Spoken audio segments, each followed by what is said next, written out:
Welcome to iCommunicate on Full Service Radio, AM 830 WCRN. To join the conversation, call 508-871-7000. Now, here's your host, Mark Altman.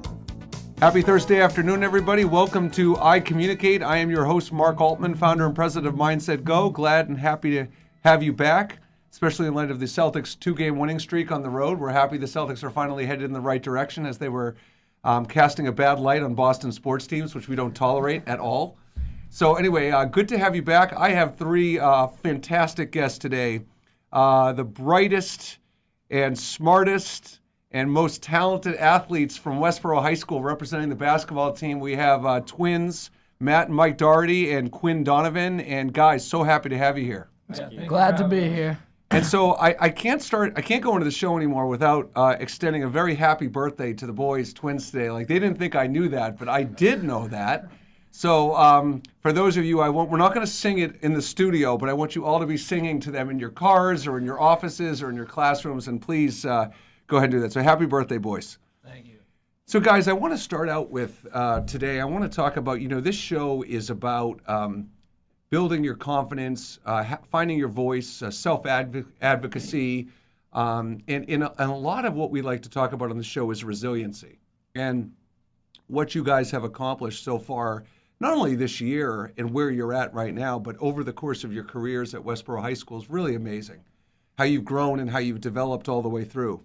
And here you are this Saturday playing in the district finals against Medway at WPI, 11:45. You must be there to cheer them on, just as an aside. Guys, I want to talk about how you deal with the pressure of not only the playoffs you've already endured, but the pressure of a championship game, because I think it's one of the hardest things for human beings when they're under pressure to perform. And so I guess, Mike, let me start with you. How do you cope with the pressure leading up to the game, once you're at the game, when you're in the game? Talk a little bit about that. Well, one thing I do, I've been doing it for a while. Like, I've been playing with the same core group of guys since 4th grade. So it's nice that I know that they have my back. I also have my brother out on the court. So if anything ever goes wrong, I always got him to help me out. So just having the whole team and the whole chemistry, everything really just works out. And we talk to each other all the time. So when any one of us is feeling nervous or any bit of pressure, we'll just talk it out and hopefully be better after that. So Mike, a lot of guys, boys and men, have the reputation for not really sharing their feelings and holding their feelings in. So for you, you've got your brother, you've got your teammates. Is it totally comfortable for you to go up to a teammate and say, "Man, I'm feeling it right now. I'm feeling the stress"? I mean, is that something that's okay to do and normal? Yeah, I mean, we're all very open about it because the thing we all care about is winning. So if we have to talk it out or do anything to win, then that's what we're gonna do. So we've been together for so many years that we're all very comfortable with each other. So talking anything out isn't much of a problem. So Quinn, if you're a professional athlete or you're a student athlete or you're any kind of athlete, you're taught from a young age that the goal is to win. The outcome, the end result is to win.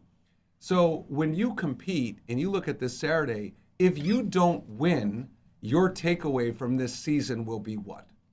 I mean, it's just not even just the season but our careers as a whole. I mean, we've been playing. We have 6 seniors now, and we've all been together for so long. And so to be able to have played for whatever it is, 9 or 10 years with all these guys, and to just learn so many lessons along the way. I mean, we've had great coaching all the way since 4th grade. And, I mean, we've just learned so many things about how to just play together, play as a team, and just how to act as a core group. And really just the support we've had from the community so far and everything has just been unbelievable.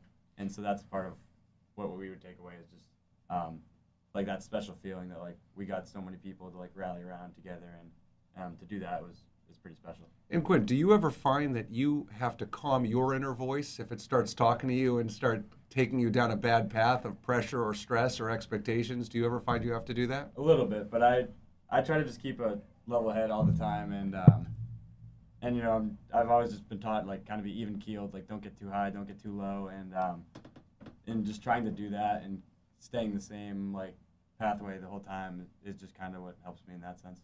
So Quinn, I remember watching you guys in the tournament last year. I think it was the Clark tournament. and I was sitting in like the second or third row, and it was towards the end of the first half, and something happened. You were pissed. You were fired up, man. You came over to the bench, punched the seat. You were fired up. Now, I happen to love that because I love the passion. Yeah. But when you get in those moments where you feel like you let yourself down, the team down, whatever, what do you do? Because you say you were taught to be even keeled. Easier said than done in the moment, right? So what do you do to snap yourself out of that? Yeah, well, I always play with a lot of emotion, and I mean, everybody kind of feeds off of that. I know I do personally, and then like our whole team, I get everybody fired up. And I mean, even just when things aren't going well or something, I mean, in the moment it can be a little bit tough, and like sometimes I let myself go for like a few seconds, but then to be able to kind of rally everybody back together and like just tap a guy on the back and be like, that's my bad, like if you did anything wrong or whatever. But you know, as we said, like we've been playing together for so long that doesn't even need to be said sometimes, that we all just understand each other, like, oh, you'll just make the next play. And I mean, to be able to pick each other up constantly is great too. So before I go to Matt, I have an interesting question for you. You're making me think when you say that. So I'm not even trying to be funny when I say this. Do you kind of see yourself as like the Marcus Smart in terms of like that energizer guy? Absolutely, yeah. And I think I get that a lot from other people. Well, so I ask you that because that's a different kind of pressure. Because I find myself, if I'm watching the Celtics and they're playing kind of flat or whatever, oftentimes you'll see Marcus Smart feel like he has to come in and change things up and make a play. So that's a different kind of pressure because that's a very specific, larger role you have, right? Yeah, and I mean, it's pretty interesting because I've had that role since like for however long I can remember. Because you know I've never been the most talented guy on any basketball team that I've played on, but I've always been able to carve out a role and play minutes because I bring that energy and because I bring something to the team that, frankly, like is unique. And yeah, so to be able to, I don't really feel a ton of pressure in that sense because I know like that's how I've always done it. And that's just kind of my natural instinct is like to just bring energy and just bring heart and everything. So I mean, when I step onto the court, like that's my goal, but I'm not necessarily thinking about that the whole time. It's just kind of like play my game, and I'm a competitor, so I'm just diving all over the place, doing whatever I can to help the team. So Matt, when you think about the personality of an athlete, I think, especially growing up in Boston, I think we really all connect with guys that are really intense and passionate and blue collar and fight for what they want. But some people might be that way, but they don't necessarily give off the impression where they're not really showing the intensity or fight. What's your personality like in that regard? And do you kind of question sometimes? Do you ever watch people and say they don't look like they're fired up or into it? You know, what are your thoughts on that? Well, for me personally, I'm very calm, like before games. Like I'm not the type of guy to get like all amped up and energized and like in your face type of person. But like, I don't know, like for people that do that, it's like honestly whatever helps motivate you and whatever gets you ready. For me personally, that's not me. Like I like to just relax, like hang out, keep myself calm, and then just once the ball goes up, that's when you can get into that aggressive stage. But it doesn't have to be like off the court. As long as you're in that aggressive mindset on the court, then you're fine. So you know what fascinates me, Matt? You know, when I think about a mindset around focus or intensity, I think about in sports we hear often that, you know, bulletin board material or whatever, and someone will say, if you're not fired up for this game, if you need material to get fired up for this game, then you shouldn't even be playing in the first place. To me, I wasn't the greatest athlete, but when I played, I was fired up, whether it was an exhibition game or regular season game, it never changed. Yeah. So is that your personality too? I mean, you carry the same demeanor regardless of the game, or do you find yourself raising your game or level of competition? I mean, I try to definitely come into every game with the same mindset of like just attack and be aggressive and play well.